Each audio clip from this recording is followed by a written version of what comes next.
এরা সেই ভাগ্যবানদের কয়েকজন যারা মৃত্যুপুরী থেকে জীবন নিয়ে ফিরলেন। কে জানে এদের মতো আরও কত হতভাগ্য জীবন মৃত আটকে আছে রানা প্লাজা নামের মানবসৃষ্ট দোজকখানায়।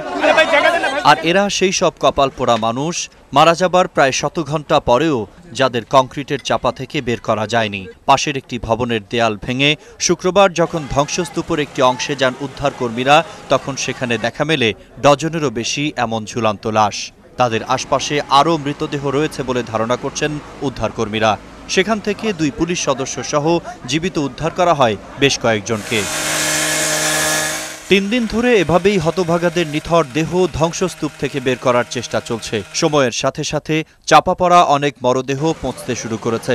আর যাদের এখনো নিঃশ্বাস রয়েছে, ক্রমেই ক্ষীণ হয়ে আসছে তাদের বাঁচার আশা। জীবিতদের উদ্ধারে সাধারণের সহযোগিতা চাইলেন এ কাজের প্রধান সমন্বয়ক নবম পদাতিক ডিভিশনের জিওসি। 72 ঘন্টা পরে হয়তো এই বেঁচে থাকার আশাটা ক্ষীণ।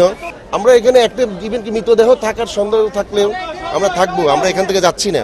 উদ্ধার কাজে আধুনিক যন্ত্রের অপর্যাপ্ততার কথা স্বীকার করে জিওসি জানালেন, ভেতরে আটকা আছে আরও অনেক মানুষ।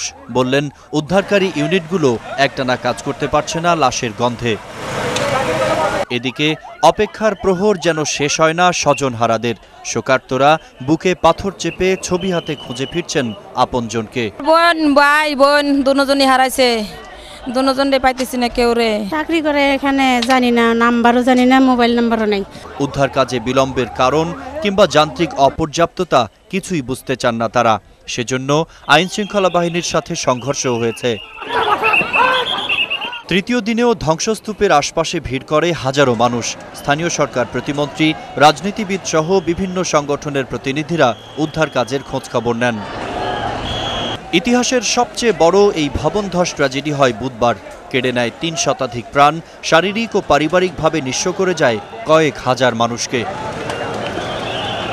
মিঠুন মুস্তাফিজ, বৈশাখী নিউজ, সাভার, ঢাকা।